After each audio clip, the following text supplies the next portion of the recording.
Doug Williams played for the Washington Redskins, quarterback. John Elway of the Denver Broncos in the Super Bowl. Everybody was talking about Elway. After the Super Bowl, when Doug Williams made a historic passing game, they asked him, said, how were you able, in spite of all of that negative publicity saying that you couldn't win, how did you do it? He said, I ignored my critics. I just didn't pay any attention to them. I ignored myself because they kept on saying it so much. There were times I doubted whether or not I can do what I needed to do. There's a Doug Williams in everybody here. There's greatness in you. And you've got to learn how to tune out the critics outside and the critic inside. And since I'm going to do this, I'm going to harness my will, and I'm not going to let anything stop me. I deserve this. I'm going to do it until. And this friend, I told him, said, start increasing your calls. I said, I make 100 calls a day. I got a callus in my ear. My ear's kind of dark. You can't see it, but it's there. His sales have increased. He's working harder now. Now, here was my first goal when I started, and that was part-time. I wanted to equal on my profits part-time what I was earning on my full-time job. This is called the magic of part-time. It is so thrilling for people to start working the business part-time, because now you can work on profits, and it doesn't take very long. If you'll really concentrate on those 10, 12, 15 hours a week, it won't be long if you really do it right and learn some of the skills I'm going to talk about. It won't be long until you can be earning as much part-time working on your fortune as you are full-time working on your job. I did that in less than 6 months. Now I've got an incredible invitation. I found a way part-time to work on my fortune, and I'm making as much money at that as I am on my full-time job. Would you like to hear my story? It was incredible. Now here was my second goal, to make twice as much money part-time working on my fortune as I was working full-time on my job. And I reached that in less than a year, making twice as much money part-time working on my fortune as I was full-time working on my job. Now I've got an incredible invitation that won't quit. I found a way through a unique opportunity to work part-time on my fortune, and I'm now earning twice as much money as I am working full-time on my job. Would you like to hear my story? Do you imagine anybody would say, no, I don't care to hear your story? No. Everybody I said that to said, wow, yes, what are you doing? I said, I'm glad you asked. Let me tell you. Now, when I started making twice as much money part-time as full-time, here's my dilemma. I didn't want to go full-time. And why not go full-time? And the reason was because I didn't want to give up my electrifying story. Right? It was so powerful, nobody could resist the invitation to at least take a look. I didn't want to give it up. And I hung on for I don't know how long until it was, almost insane. And then finally, reluctantly, I gave up my full-time job. But now you can imagine the thrill and excitement of going to work full-time on my fortune. It was incredible.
You shared it with them, and they shot it down. You know why they shot it down? Because they couldn't see it. Because God didn't put it in their imagination. He put it in yours. It was your evidence of things not seen. See, all this stuff you've been imagining, you ought to start working on it. Because that's what God really got for you. Your real life is in your imagination. I'm here to tell you that. You think I'm here by accident? I'm here because he put this in my imagination when I was 10. When I was 10, he showed me I was going to be on TV. That's all I ever wanted. The assignment when I was in the 6th grade was everybody write their name on a piece of paper and write what you want to be. You know what I wrote on my paper? I want to be on TV. Now, the problem I had, though, was I used to suffer with a serious stuttering problem. I couldn't talk outside my house. I stuttered for years. I flunked out of school. I'm on my 3rd marriage. I lost everything I ever owned twice. I've been homeless and lived in a car for 3 years. But at 10, though, I wrote on a piece of paper, I want to be on TV. So the teacher went around the room and read everybody's paper. She had you stand up when she called your name, and the only assignment was your name and what you want to be. Doctor, lawyer, dentist, basketball player, football player. I wrote I want to be on TV. She saved me for last. She said, little Stevie, come to the front. Now I'm thinking, I'm going to the front because I got the best answer. Because ain't nobody had put that on their paper. She called me to the front. I'm thinking I'm finna give me a gold star, but I was wrong about that. She called me to the front to humiliate me. First of all, you know I can't talk. I suffered with stuttering stammer so bad, man. I couldn't talk at all. And that lady lit in on me. Why did you write this on your paper? Now I'm standing there, I can't talk. Who in this school ever been on TV? Who in your family ever been on TV? Who in this neighborhood ever been on TV? I'm crushing, man. I'm standing there dying. She said, look at you standing there. You can't even talk. How they gonna put somebody like you on TV? So every Christmas, I send her a flat screen TV. We need to let go of our need to fit into this small box society placed us in. And we must imagine the life we really want. Then, when we are certain what that life is, we have to go for it. We only get one shot at this miracle of human life. Live it fully and exactly how you want. Sure, we all have your dreams. There are only 2 ways to live your life. One is as though nothing is a miracle. The other, as though everything is a miracle. He who can no longer pause to wonder and stand wrapped in awe is as good as dead. His eyes are closed. It really is. Dreams without action, that's the path to delusion. Without action, these dreams and goals will fill your life with a load of negative emotions. Things like anxiousness, nervousness. They will fester inside you and drain your energy. The reason most people don't take action is simple. It's fear. Fear of failure, fear of success. And the only way to overcome this and to stop making excuses why you shouldn't act is to make not taking action more painful than taking action. People sit around and they focus on all the bad shit that might happen to them if they try to act, that they completely forget about what will happen if they don't. So think about it right now. Let's think of some things that might happen if you try to do the thing that you've been wanting to do for years. Okay, well, it might not work the first time. It might not be as easy as you thought. People are going to think you're mad. They're going to look at you and think you're insane. They're going to tell you like, it ain't possible. It's risky. You shouldn't do it. Be careful. Stick to what you know. Stick to what you do. That. Follow your dreams. These people have to see to believe it, but you need to believe it to see it. Amazing things happen when you believe you have something. Your brain actively goes out to make it happen. It starts to notice little subtle opportunities that you would have otherwise deleted because it knows it's got a job to do to get you what you want. But if you keep taking action, in spite of all this stuff that might happen, guess what? Sooner or later, you're going to start winning. Remember, there ain't no such thing as failure, baby, only feedback. So to make yourself take action, you got to make a decision. And that decision has to be final. People take action and get done when they have had enough. They decide. And they say, that's it. I'm done. No more. You're either moving forward or standing still. The choice is yours. Decide. In this social media world that we live in today, it's so easy to lose your way. I look around at so many people today and can see that they just don't know who they are. It's easy to see the life that we live in today through some Snapchat filter. To look around at everybody else and say, that's what life looks like. That life looks perfect. I want to be just like that. So they go around and start acting like other people, doing what other people do, taking a selfie in front of an expensive car, put a million filters on the picture and upload that to Instagram to tell the world, this is who I am. The problem is, behind closed doors, they know that that's not who they are. So they end up lost, wandering around in a lie that they created. And the only thing to keep the lie going is more lies, more pictures, more filters, until one day they look around and realize that they have lost themselves along the way. They have no idea who they are or could be because they've been trying for so long to be someone else. I think the greatest, most influential people in history deep down are the way they are because above everything else, they were themselves. No one else. They wasn't like someone else or even compared to anyone else. You have to follow your heart. You have to be you. You have to make your choices based on your principles and beliefs, and don't let outside forces or influences dictate your decisions.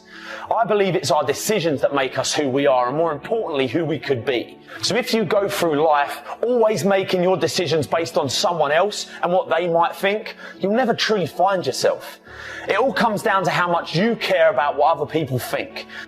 It's a scary thing in the world we live in today to be yourself, with so much fake perfection out there on social media. But I'll tell you this, it's also the best feeling in the world when you go through life knowing you ain't what other people's made you, but yourself. It's liberating. There's freedom in it. So stop hiding and be yourself.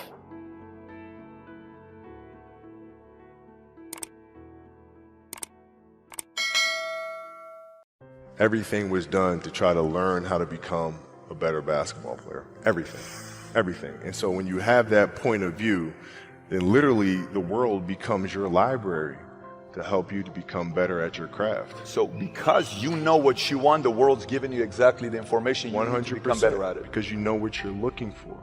So many guys tell stories about your work ethic. Yeah. What was really your work ethic like, and for how long did you stay disciplined?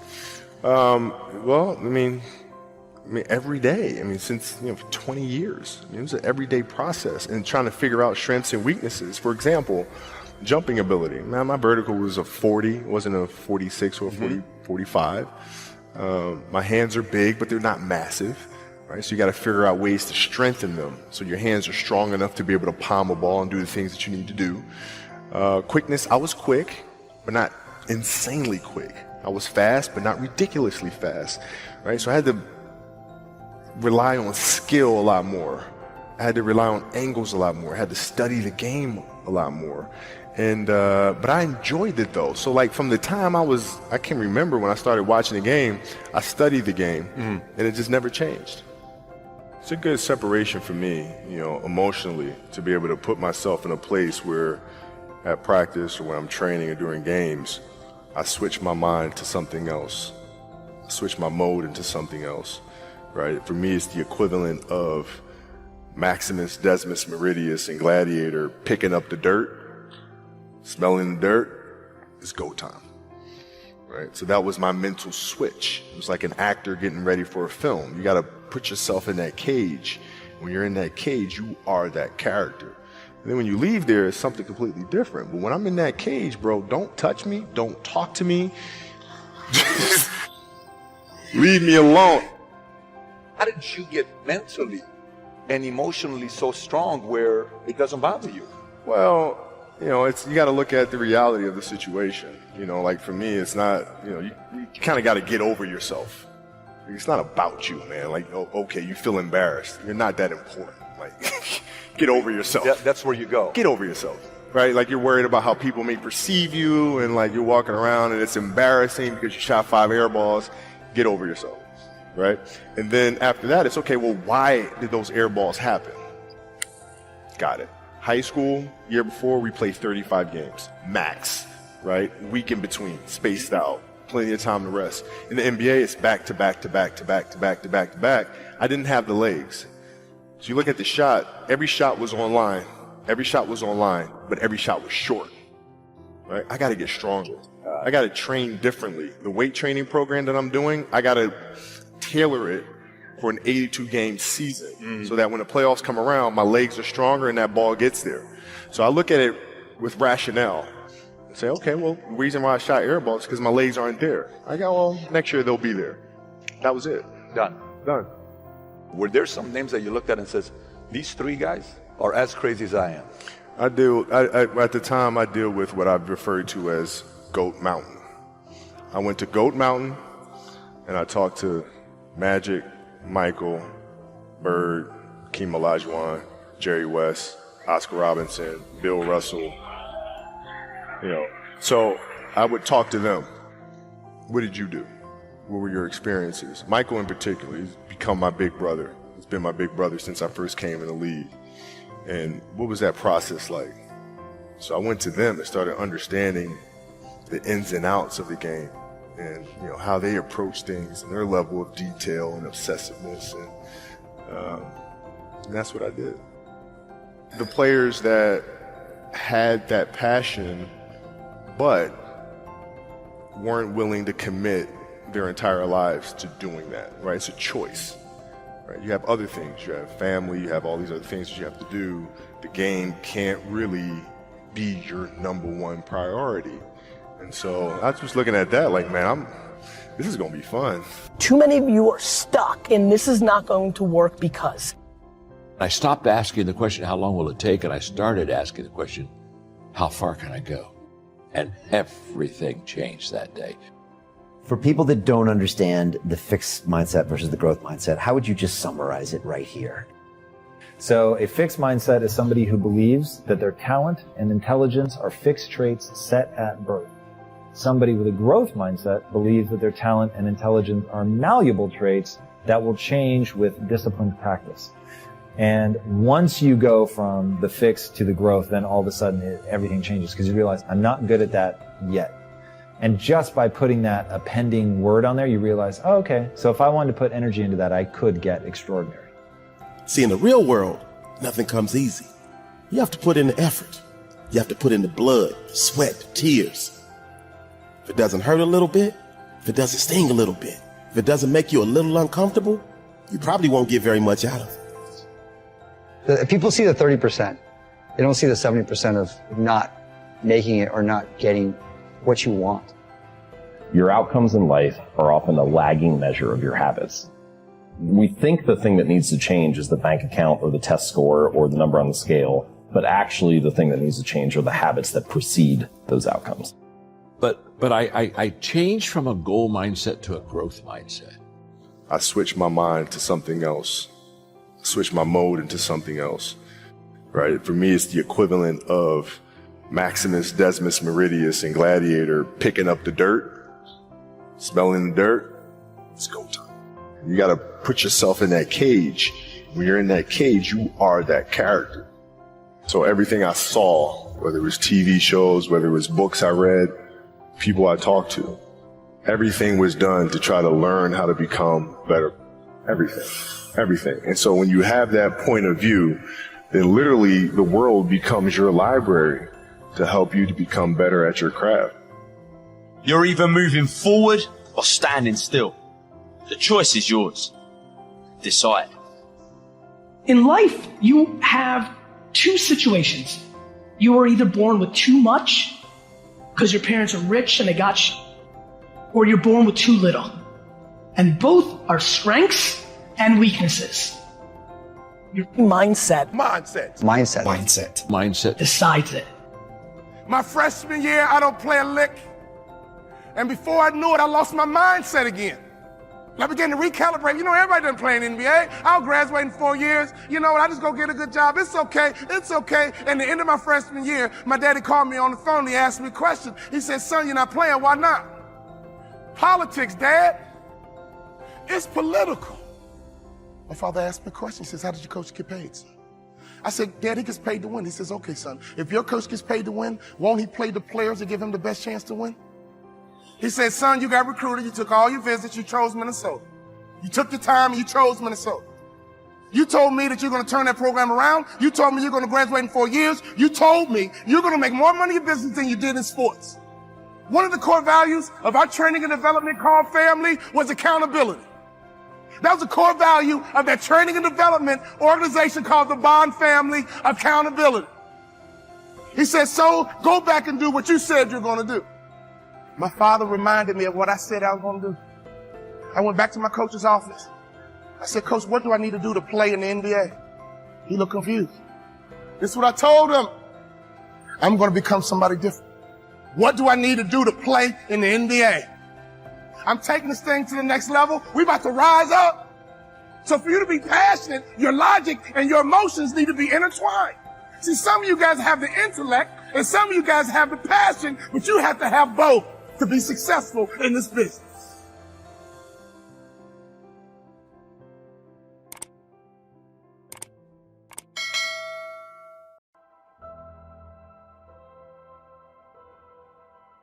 If you are capable of causing depression to yourself, I'm saying this not without any concern for your illness or not due to lack of compassion, because that is the nature of what's happening to you. If you're causing depression to yourself, you are able to generate substantial amount of intense emotions and thoughts, but in the wrong direction. If you don't have very strong emotions, very intense thoughts about something, you cannot get depressed. It is just that you're generating thoughts and emotion which work against you, not for you. So you are strong enough to cause depression to yourself, because for you to cause a mental illness for yourself, unless you're pathologically ill, which is just a small number of people, rest are all self-created. Most of them are self-created. A few are pathologically ill, they cannot help it. It just comes from within because of genetic and other factors. Almost everybody here, if we train them towards a certain kind of thought process and emotion and push them a little bit with the outside situations, almost everybody will go lose their mental balance. They will become clinically ill.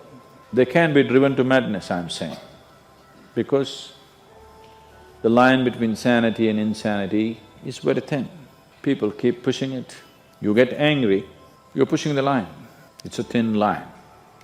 In fact, when you get angry, you know you're pushing the line. That's why the expression, I was mad at somebody. You're not mad at somebody, you're just going mad. You cannot be mad at somebody.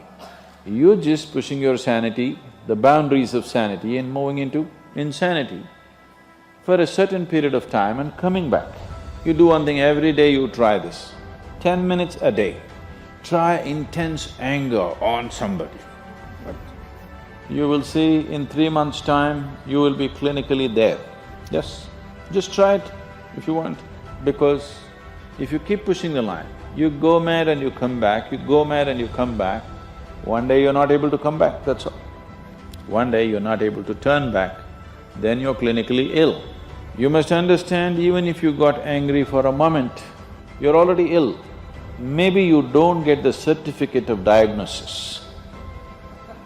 They don't slap a certificate on you that you're gone, but you are going, isn't it? You think it's your right to throw tantrums? You think it's your right to get angry with people? You think it's your privilege to be depressed so that you'll get attention from somebody? You keep playing this, one day you will not be able to turn back. From occasionally you may experience low levels of physical energy, and this can affect the mind too.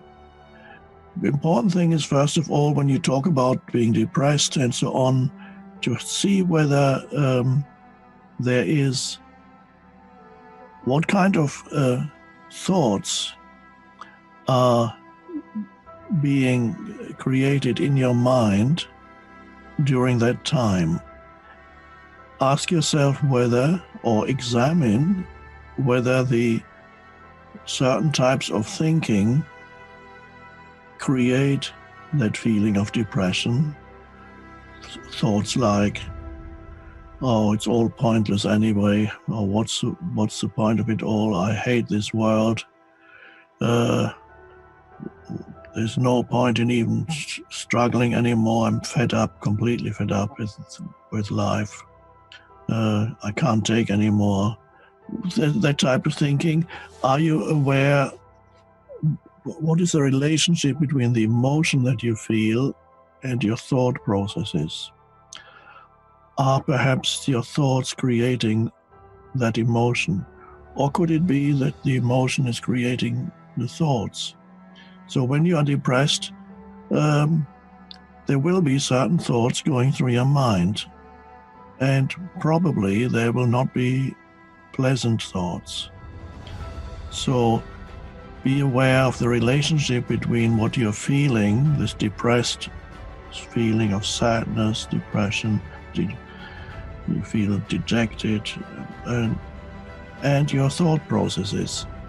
And if in the moment of thinking, those types of thought that accompany the feeling of depression or pointlessness, if you can be there and observe those thoughts, then again, as in the first question, answer to the first question, when you recognize those thoughts, you no longer completely believe in them.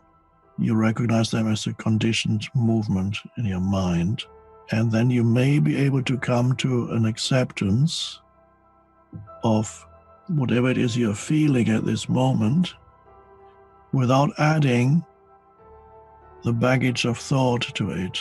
So what remains then is this feeling of perhaps low energy, or it could be an activation of your pain body to some extent. You feel emotion in you that doesn't feel good, but you're then no longer fueling it with your thinking. So if there's enough awareness in you while you're going through a period of depression, allow yourself to feel what it is you're feeling, but be careful that you don't fuel it with your thinking. And if you feel what you feel, that's all you have to do is surrender to your experience of this moment. You accept your experience of this moment, which at this moment may be not pleasant, but that's what is inside you. Practice bravery training. You know, you want to be a great footballer, we understand you've got to put in the time to practice. You want to be a great chef, we understand you've got to do the practice. You want to be a great entrepreneur, you've got to put in the hours of rigor and discipline building your business. You want to be a great chess champion. Of course, they're obsessed monomaniacally with practice. And yet when it comes to fear, we don't live in a society that values bravery training. You don't really hear people saying, go out and use this day to practice becoming fearless.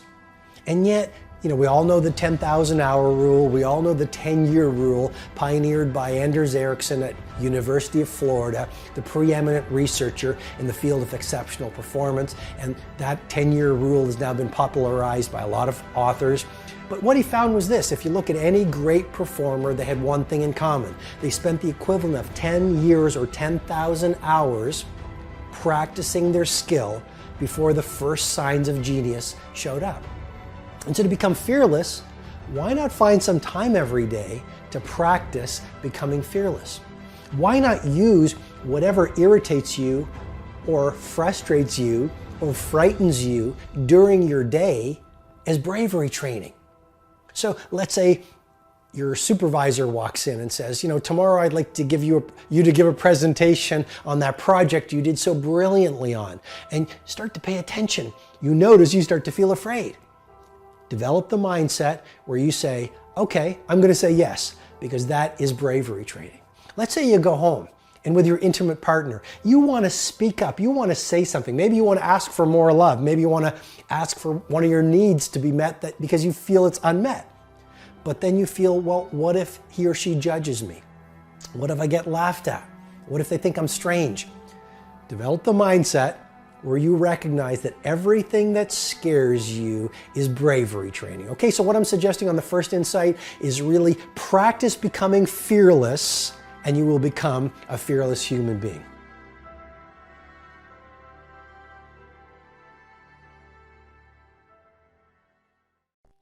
Discipline. If there is a magic word that stands out above all the rest, this is the one. Discipline. Discipline is the bridge between thought and accomplishment, the bridge between inspiration and value achievement, the bridge between necessity and productivity. Remember, all good things are upstream. The passing of time takes us adrifting, and drifting only brings us the negative, the disastrous, the disappointment, and the failure. Failure is not a cataclysmic event. It is not generally the result of one major incident, but rather a long list of accumulated little failings. Failing in life is failing to think today, failing to act today, failing to care, to strive, to climb, to learn, to keep trying day by day. If your goal requires that you write 10 letters today and you write only 3, you are down 7 letters. If you want to make 5 calls and you only make 1, you are down 4 on calls. If your plan calls for saving $10 today and you save none, you're down $10 today. Now the danger is looking at an undisciplined day and concluding that no great harm has been done. It doesn't seem like such a bad day. But add up these days to make a year, and then add up those years to make a lifetime, and perhaps you can now see how repeating today's small failures can easily turn your life into a major disaster. Success, on the other hand, is just the same process in reverse. If you plan to make 10 calls, and you end the day making 15, now you're up 5 calls. If you then get up a few on letters, move up the savings numbers, you can see what a massive difference it could make in a year, and what wealth and accomplishment awaits for a lifetime. Discipline is like a set of magic keys that unlocks all the doors of wealth, happiness, sophistication, culture, high self-esteem, pride, joy, accomplishment, satisfaction, and success. The first key to discipline is awareness of the need for and the value of discipline, and especially the discipline to make the changes. What will it take? What must I do? And what must I become to get all I want from my life? The second key is the willingness. More than that, the eagerness to maintain your new discipline deliberately, wisely, consistently. And the third key to discipline is the commitment to master the circumstances of your daily life, to see and harness the opportunities to make something of the sun and the rain, the good as well as what comes in the guise of misfortune. Discipline does many things, but most important of all is what it does for you. It makes you feel better about yourself. Even the smallest discipline can have an incredible effect on your attitude.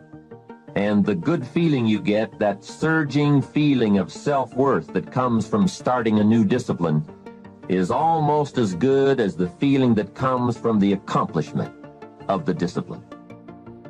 Second, a new discipline immediately alters your life direction. You don't change destinations immediately. That is yet to come. But you can change direction immediately. And direction is very important. Third, discipline cooperates with nature. Everything strives. It is a common life function. How tall will a tree grow? As tall as it can. Everything strives to become all it can possibly be, and that striving to become is what discipline is all about. Disciplining ourselves to fulfill our natural potential to become all that we can be. And finally, Discipline attracts opportunity. Opportunity is always looking for ambition and skill in action. Discipline taps the unlimited power of commitment. The human will in action, driven by inspiration, enticed by desire, tempered by reason, guided by intelligence, can bring you to that high and lofty place called the good life. Discipline, those unique steps of intelligent thought and activity that put a lid on temper and a faucet on courtesy, that develop positive and control negative, that encourage success and deter failure, that design lifestyle and control frustration, that enhance health and curb sickness, that promote happiness and manage sadness. Discipline, the start and the continuing process that brings all good things. And remember, anyone can start the process. It's not if I could, I would. It's if I would, I could. If I will, I can. So start the new process. You can begin a new habit no matter how small it is. Small isn't important. Whether or not you start and whether or not you continue are all that is important. And don't be deluded by an affirmation. Only affirm what you are truly prepared to do. Many of us delude ourselves with our words into believing that we're making changes and making progress, when in fact our daily activity is taking us in the exact opposite direction of our affirmations. Why would you walk in the opposite direction of your dreams? The man dreams of wealth and walks daily towards certain financial disaster. The man wishes for happiness and thinks the thoughts and commits the acts that take him to certain despair. So to have a prosperous life, start a prosperity plan. To become wealthy, start a wealth plan. Remember, you don't have to be wealthy to have a wealth plan. A person with no means can have a rich plan. If you are ill, start a health plan. If you don't have energy, start an energy plan. If you don't feel good, start a feel-good plan. If you're not smart, start a smart plan. If you can't, start a can plan. If you haven't, start a have plan. Anyone can. Even a bad person can start hearing good messages and reading good books. Recognize that the start of the better life, the happy life, the wealthy life is today. This is exciting. Both the process and the result can begin today. Start the new journey today. If you think of a new idea, today is the day to begin the discipline of putting that idea into action. Set this day up as a long, busy, exciting start for your new life. Get your first book for your new library today. Begin your new practice of setting goals today. Start clearing out a drawer of your new orderly desk today. Start eating an apple a day on your new health plan today. Put some money in your new investment for fortune account today. Start reading with intensity for your new wealth of mind plan today. Write a postponed letter today. Make a delayed telephone call today. Pick up your camera and take a picture of something to start your new treasury of photographs today. Get some momentum going on your new commitment to the better life. See how many activities you can pile on in this first day.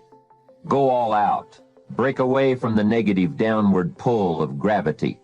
Start the thrusters going. Prove to yourself that waiting is over, hoping is past, and that faith and action have now taken charge. It's a new day, a new beginning for your new life. With discipline, you can't believe the list of positive moves you can make in the first day of your new beginning.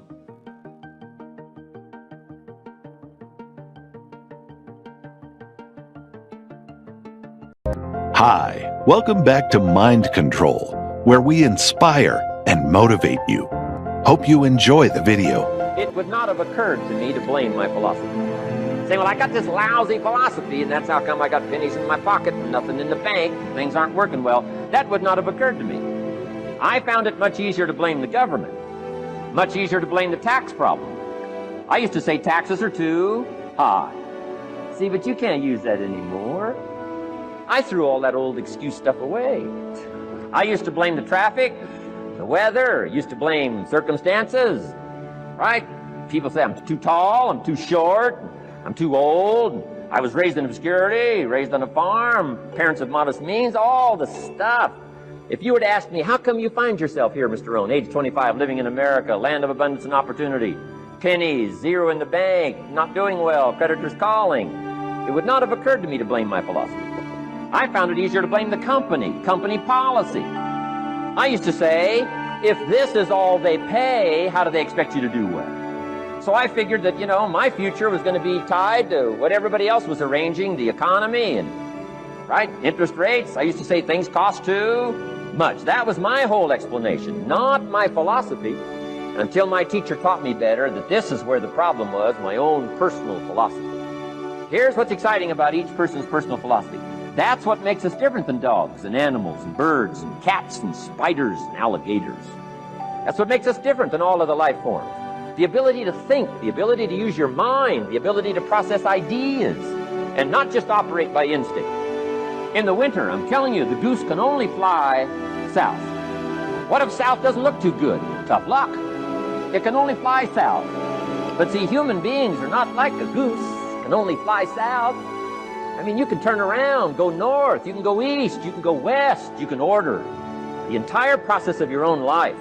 And we do that by the way we think. We do that by exercising our mind. We do that by processing ideas and come up with a better philosophy, a better strategy for our life, goals for the future, plans to achieve those goals. All this comes from developing our philosophy. Philosophy helps us to process what's available. Well, when we get here, we got seed and we got soil and we got some rain and we've got some what? Sunshine, and we've got some seasons, and what? The miracle of life. Now the key is, what do you do with all this stuff? How do you turn all this stuff that's available here into equity and promise and lifestyle and dreams and future possibilities? All of this that's possible now with human beings, how do you take all this stuff and turn it into this equities and values? Well, it starts with philosophy. What is the seed? What is the soil? What is the sunshine? What is the rain? Is it possible to take some of each of all the stuff that's available and turn it into food, and turn it into value, and turn it into nourishment, turn it into something spectacular and unique that no other life form can do? And the answer is yes.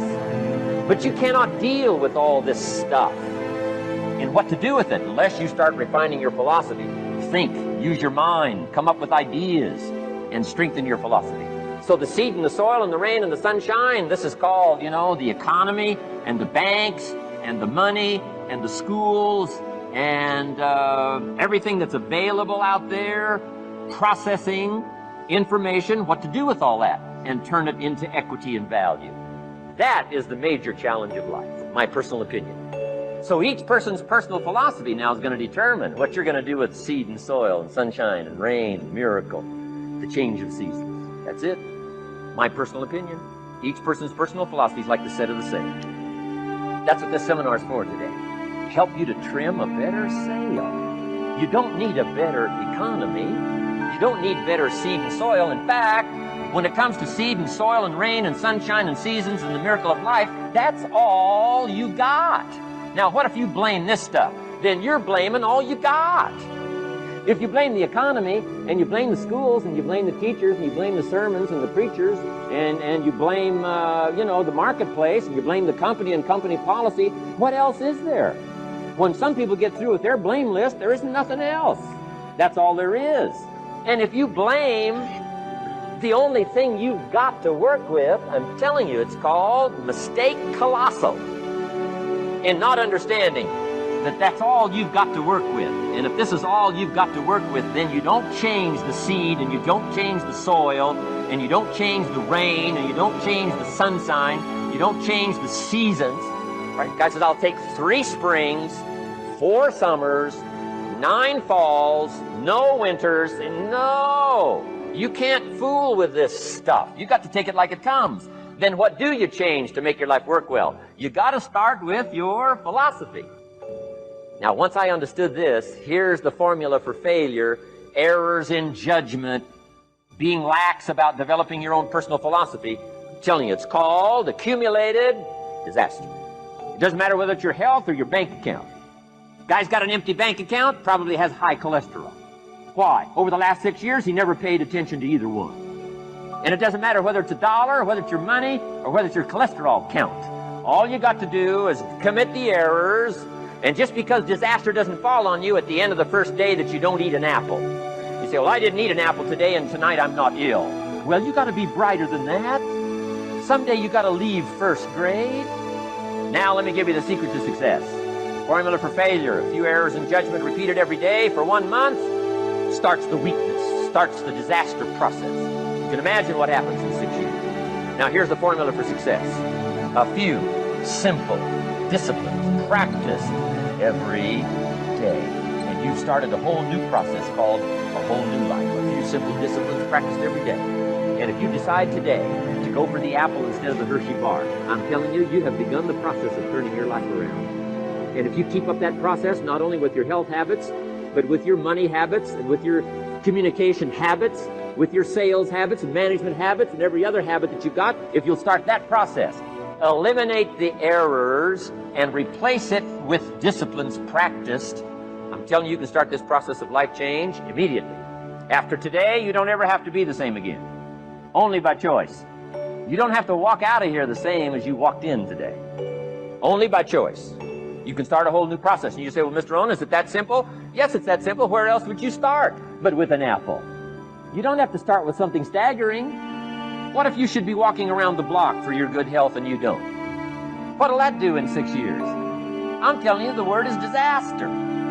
You could and you should and you don't. Here's an even stronger word. You won't. I mean, don't might mean you're careless. Won't probably means you're stubborn. And either one's called disaster. Could, should, don't. I'm telling you, that's why at the end of 6 years, I found myself with pennies in my pocket, nothing in the bank, creditors calling. Could, should, won't. Could, should, don't is called disaster. Now, how do you change all that? The next 6 years, I got rich. The next 6 years, I became a millionaire. By the time I'm 31, I'm a millionaire. How about that? You say, well, Mr. Rohn, what happened? Well, strangely enough, during that second 6 years of my economic life, the government was about the same. I'm telling you, taxes were about the same. My negative relatives were the same. I'm telling you, the economy was about the same, and prices were about the same, and everything else was about the same. Circumstances were about the same. Then how come I got rich? How come I totally changed my life? I was not the same. Somebody says, well, what did you go to work on to do all that? I started with my philosophy. I started amending my errors by doing some better thinking, changing my mind, coming up with ideas that I didn't have before I met my teacher. And once that whole process started for me, I'm telling you, I changed my whole life. Within a 6-year period, I was never the same. We'd like to thank you so much for watching till the end. Don't forget to share your thoughts in the comments section. Please also like, subscribe, and share this video with your friends and families. Please watch our other motivational videos. Thank you again.